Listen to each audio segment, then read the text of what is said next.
welcome to Fieldsports Britain, back in the Garden of England. Coming up, Team Wild's Ian Harford is in Hungary after wild boar. Do you know your feces from your fewmets, your stools from your stinky stuff? We are on a poo safari in Africa.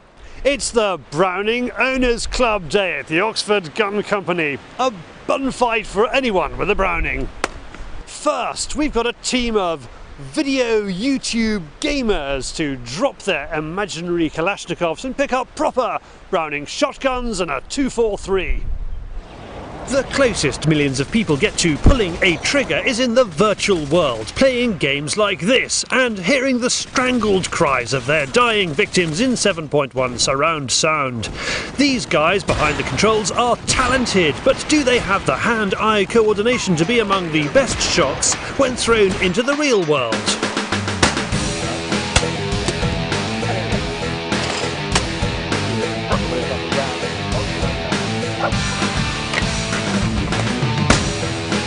If you want to start getting young people involved in shooting, why not start with the Xbox generation? We've brought together some of the UK's top video gamers to give them a taste today shooting. Most of them have never seen a real gun before, though they are experts on gun types. First off, Neville Gill from Browning Shotguns gives them the safety spiel. We're shooting clothes now, and there could be a few chips coming off the clothes, so you need to wear glasses. Now, one of our gamers is KSIO Lajidet. Knowing what is available to him today, he wants to make a statement. I hate this game so much. Probably the worst Modern Warfare game I've ever played in my life. There's no way I'm gonna let it live. It must die!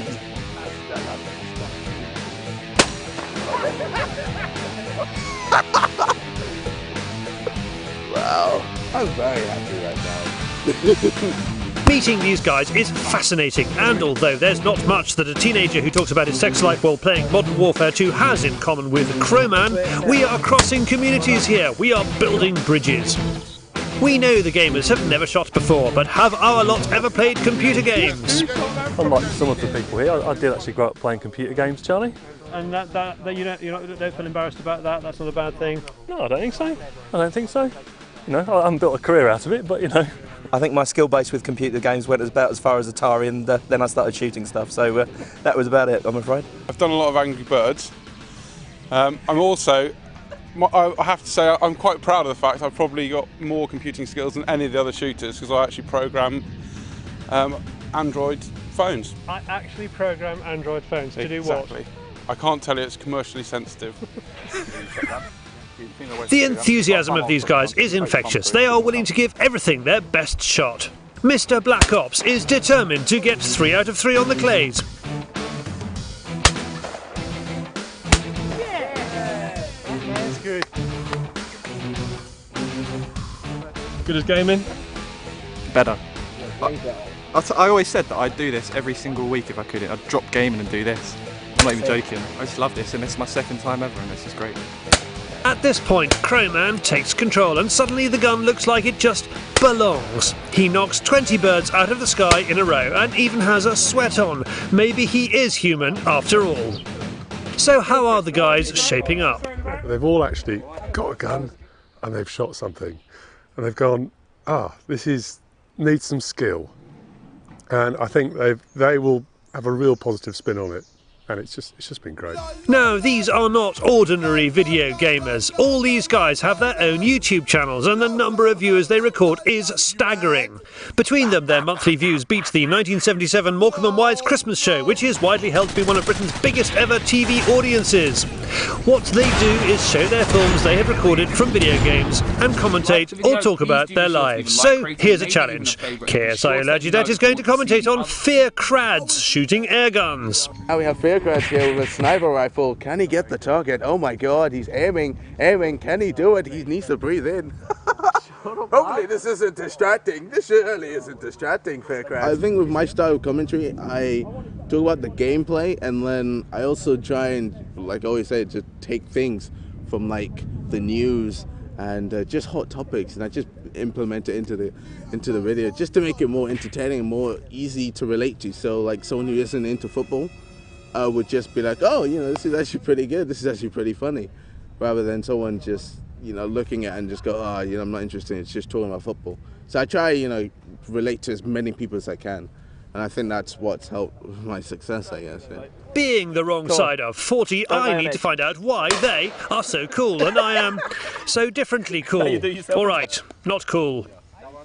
Sometimes try and give advice to people, like, instead of focusing on gaming all the time, because obviously they're watching gaming videos. Instead of focusing on gaming, then I'd rather advise, like, try not to regret, like I did with my exams.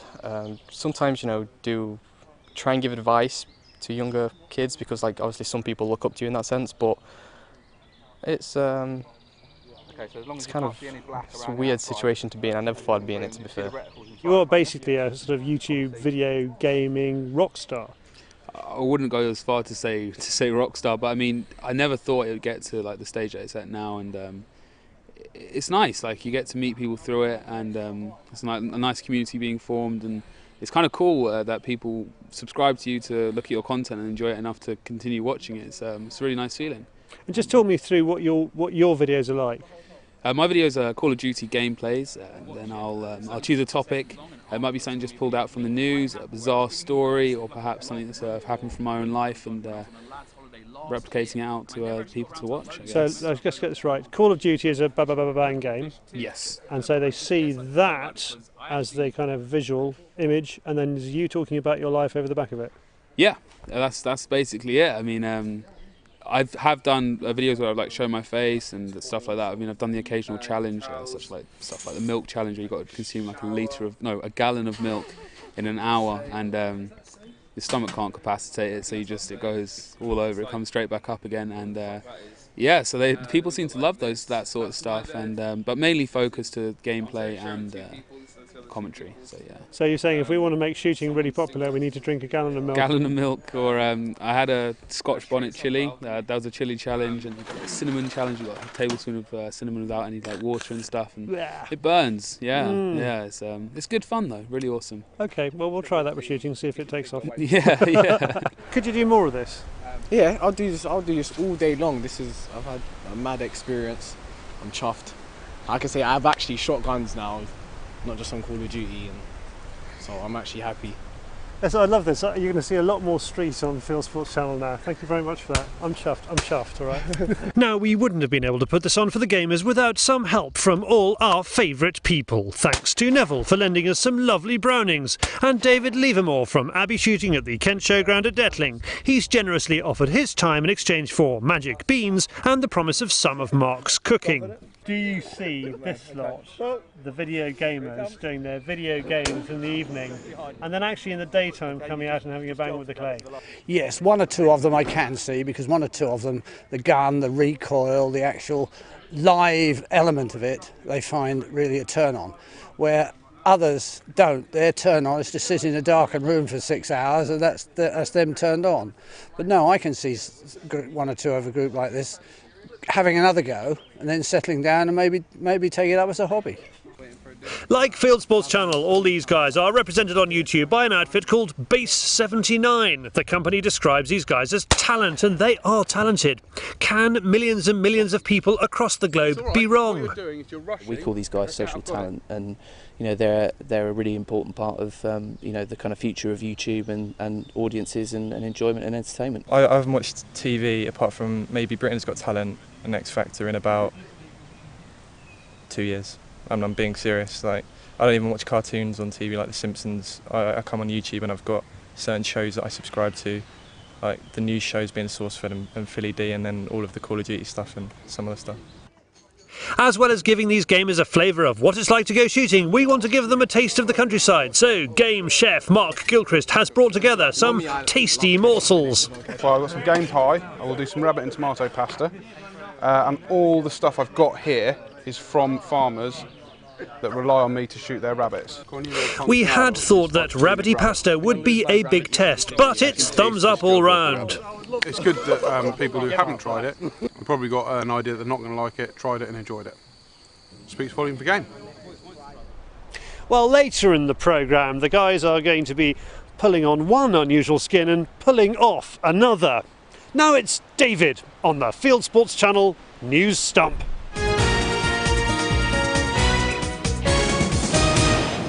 This is Fieldsports Britain News. We start with some good news for gamekeepers. Buzzards could now be subject to non-lethal control. DEFRA's proposing a study looking into controlling the numbers of buzzards. The birds are protected, but numbers have increased by half over the last 15 years. The Countryside Alliance says the announcement indicates that the government is taking the issue of predation by raptors seriously. It is, however, disappointing that the situation has got to the point where such a study is required. A Somerset landowner has lost his firearm certificate and his shotgun licence after leaving his gun in an upstairs bedroom for his gamekeeper to shoot a fox from the window. The fox had been killing geese and police felt it was necessary to call in an armed response team, put out roadblocks and deploy a helicopter while a wedding was taking place at Sir Benjamin Slade's 13th century Mansell House. They also discovered an unlicensed shotgun. He was fined £2,000. The fly fishing mecca Loch Corrib has produced a new Irish record trout. For more than an hour, Welsh angling writer and photographer Kerry Jones played the fish in the deep waters of the loch. He knew it was a big one but couldn't believe his eyes when the monster brown trout emerged from the depths. It weighed in at more than 25 pounds when caught, recording an official record of 23 pounds and 12 ounces. The 46-year-old from the Rhondda Valley said, "I hadn't seen the fish, but as soon as it reached the surface, my knees started to shake." And finally, reacting to a series of deadly crocodile attacks, the Sri Lankan government has decided to capture the animals and confine them to national parks. This is the latest croc to be caught in a village that has seen a woman and a teenage girl killed by the animals in recent weeks. You are now up to date with Fieldsports Britain News. Stalking the stories, fishing for facts. Now, how good are you at telling which African animal has been where? Let's go on a poo safari!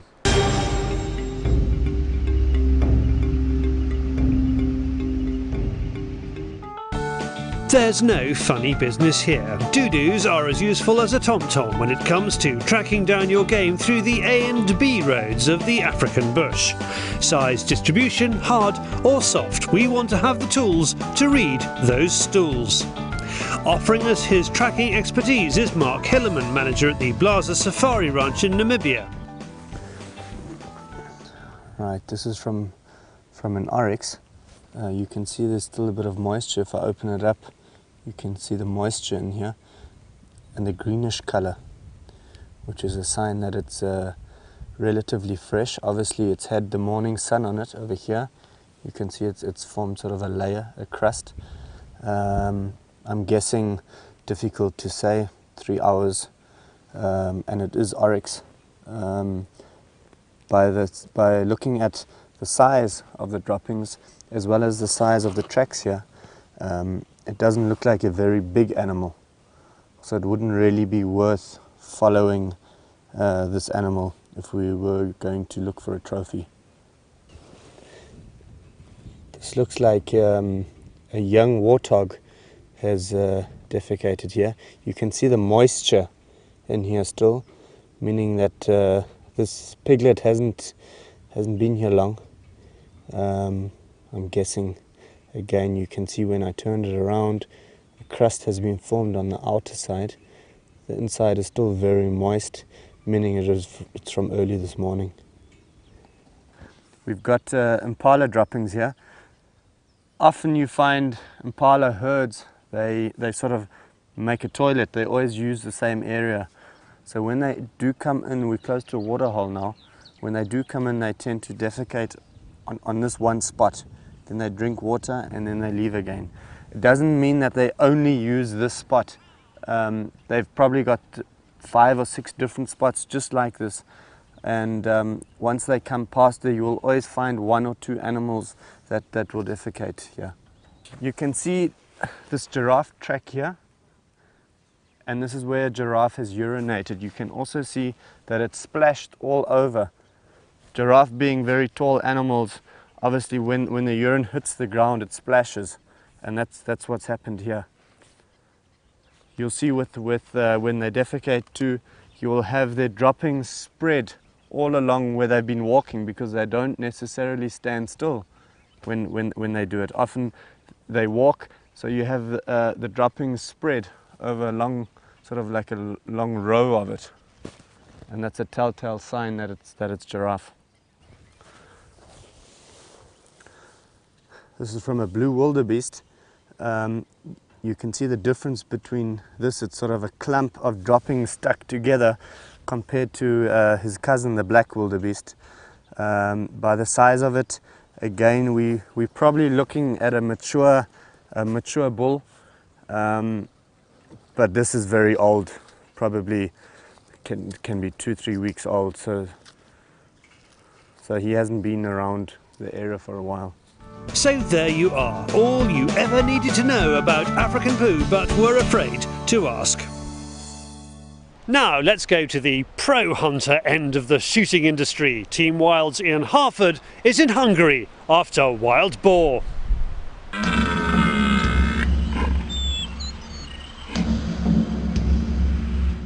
We're here in northwest Hungary with Wonderheart, and we're hunting for pigs. Big pigs.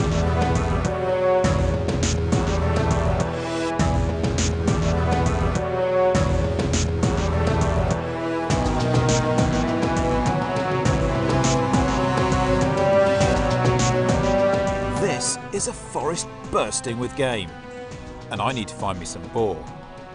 Hungary has become a hunter's hotspot for these ancient woodland creatures, and no wonder.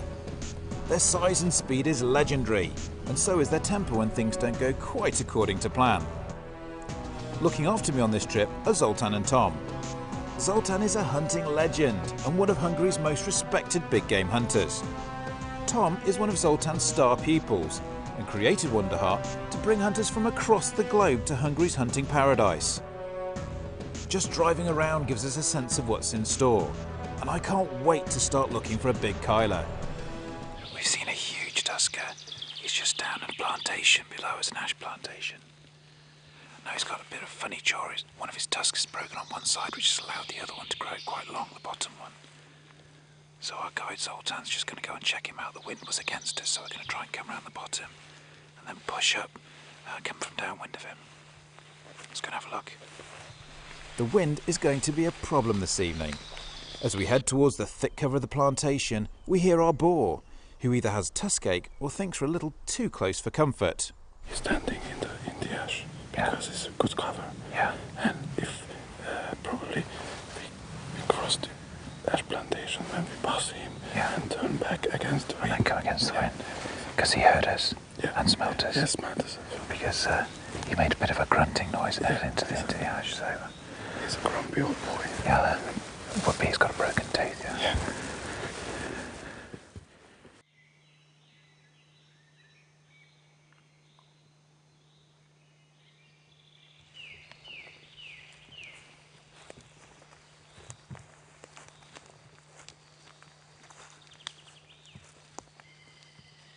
So actually, we've got pretty close to that fallow turned out to be a young buck, really, really young, and looks like it's not very bright. But here's us thinking we're superhuman stalkers, and actually, I think we've got a blind fallow deer. And maybe he thinks he's human. For the rest of the evening, we try and find our single tusker, but with no luck. However, as we head back to the lodge, this big boy shows himself, and I can't wait for tomorrow. The good weather means that there's some sun worshipping going on in the dappled light of the forest. A large boar is spotted taking it easy. So easy, in fact, that we get within a few yards before it senses danger. We have a tense standoff with what we now see as a female with piglets. So that was quite exciting. We spotted a boar lying in the sunshine, quite a big boar, but we couldn't see if it was a male. So we stalked all the way down here. We got within 15 yards of it, and it turns out that it's a large sow with some piglets. So she didn't look very happy that we were there. Kind of snorted a little bit like my wife does, and then she buggered off. So very exciting. You're never really sure what's going to be there. I wasn't quite ready to take the shot anyway, but no, it's great to see we're getting closer and closer all the time. Surely we've worked hard enough over the past 2 days to get close to a big male. And sure enough, half an hour later this guy appears from behind the trees. Once he's clear, I shoot and he drops on the spot. It's a magical moment, and Zoltan is as pleased as I am. And he's down. Hey, gratulieren, partner. Super hunting. Now that's some hard work. Now that is one huge pig. Now we've put some serious work into this over the past 2 days. And good old Zoltan here, he can smell pigs a mile away. So we've been doing a lot of walking, a lot of stalking, a lot of spotting. And there's been hundreds and hundreds of youngsters or sows. And this is the first decent bull we've seen for a while. So, and now we get a shot. Partner, gratulieren. Thank you, Zoltan. He really is a monster. Just the sort of animal I was hoping to find in this country where they really grow them big. Nice big healthy pig. He must be 4 or 5 years old. He's huge in the body and no exit wound, you know. Well, there it is, actually. Of course, on the continent, tradition and hunting go hand in hand, and we pay our respect to this magnificent wild boar. If you want to find out more about hunting here with Tom and Zoltan, go to wanderheart.co.uk.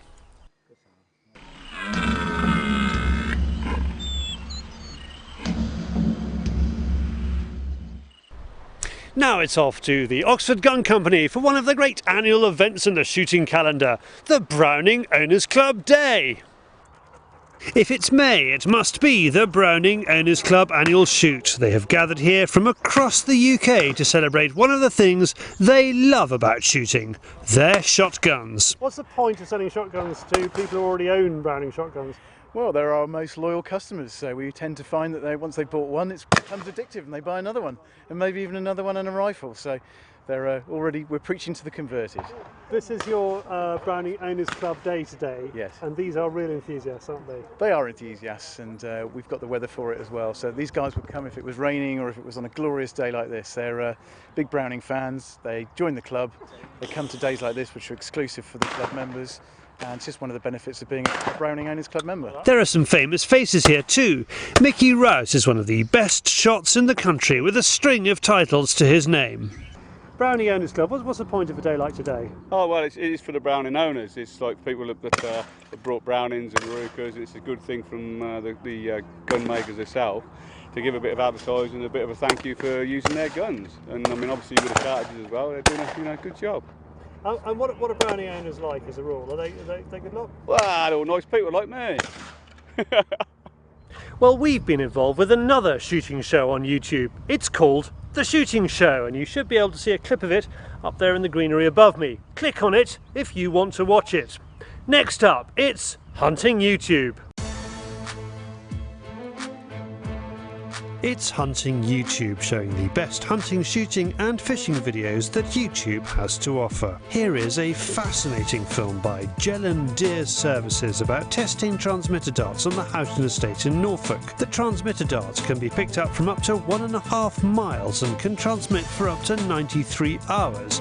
Use them on deer only, please. You get quality TV from Basque thanks to its new media centre, editing suite and staff cameraman. The shooting organisation is starting to spread its wings with shooting information filmed such as this gorgeous introduction to woodland deer stalking by Basque deer officer Lewis Thornley. Do expect this film to be expertly shot and edited. Do not expect it to challenge your views about stalking. Becoming a regular on our hunting YouTube film, Greg Loginway has a naughty roebuck who has been munching through forestry. Happily, he has a rifle. Looking for an uninspiring title? How about Andy Mill talking about Maui Jim sunglasses? Who is Andy Mill? Well, he is a champion tarpon angler and an Olympic downhill skier, so definitely a righteous dude. And why would we want to know about Maui Jim sunglasses? Well, that means a company with budget is paying for a glorious film about angling, and that's what you get from this film. Okay, it's flogging you shades, but you can't fault the fishing. Back of the Landing Net is one of the best fishing shows on YouTube, and it has reached its 100th episode. In this show, regulars Chris and Jay head for Lac Rose in France. Just 4 hours from Calais, this fishery holds carp to more than £50 and catfish to £140. YouTube channel name is Spaggage08, no idea why. Mabe Kennel's 007 is not a spy, it's a noisy American gun dog training channel. Luger is an 11-week-old GSP currently under a 6-week training program. Mabe Kennels can't resist jamming its name down its viewers' throats, but apart from that, it's a useful look at how to train a young dog in retrieving, pointing, gun training, lead work, swimming, retrieving on stairs, sit, stay, heel, the list goes on. Fieldsports Channel regular Mark Gilchrist is, as we all know, a remarkable rabbit shooter, so it is unremarkable he is a little embarrassed about the low numbers of rabbits he shoots in this film with a 2.2 rifle and Pulsar N550 Digisight. I am testing my new data capture camera, he whines. We counted 7 and quite a few more to go. Surcout has a challenge for you. 5 empty shotgun cartridges, 20 yards, a Springer airgun, 10 pellets, shooting freehand. Well, how fast can you do it? The wind keeps knocking them over, the focus is a bit off, the camera is too far from the targets to see what's going on. You need to start watching at the 4-minute mark, but you will see Surcout doing it in under a minute. Well done, Surcout. You can click on any of these films to watch them. If you have a YouTube film you would like us to pop into the weekly top 8, send it in via YouTube or email me the link, charlie@fieldsportschannel.tv. Let's go back to those YouTube gamers for a game of hide and seek and of skin the rabbit. Now that these teenagers and 20-somethings have been fed and watered, it's round 2 and we want them to try out some more countryside shenanigans. We know they like to eat rabbit, but would they be prepared to skin and butcher one? Rabbits are one of Mark's specialities, so it's time to find out if they don't mind getting their hands dirty. First, with the whites and the cleaver, is Oakelfish, and this is one unlucky rabbit's foot. This rabbit has obviously had its leg pinned with steel by an animal charity and released, so Mark gets another, and eventually we start getting somewhere. It's a good job we ate before letting the boys loose on these poor carcasses. That's quite enough of that. Let's get skinning.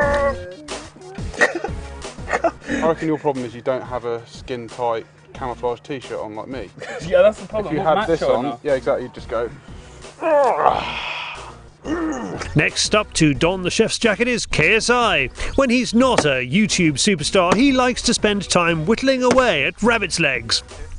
Eventually, it's the moment of truth, and the rabbit offers less resistance than the bow.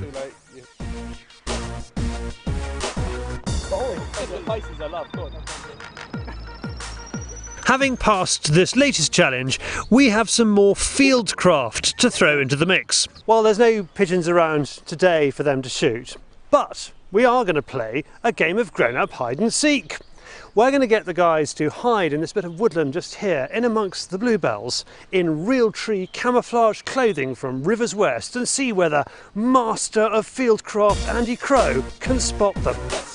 Suddenly, camo is sick, street, gnarly, and some other words I have no right to attempt uttering. The lads dive into a box of kit donated by Rivers West, and our fashionable guests transform into the motley camo crew. There's even real tree envy as their competitive side comes out. Off to the woods, and the guys do their best to blend into this unfamiliar habitat. Enter Crowman, and it doesn't take him long to spot the tree dweller. But the lads have done really well, especially KSI, who has utilised some extra greenery. And Mr. Black Ops, living up to his name, who is also beautifully concealed up another tree. As a last blast, Dom is letting the gamers have a go on his 243 rifle. They are allowed one shot each on a box placed 120 yards away across the field. Again, the lads are incredibly professional, and Dom isn't surprised they've had a brilliant day. No one missed. Literally all of them hit the target, 120 yards. First time they've ever shot a rifle. That's pretty impressive. This is about getting people into shooting.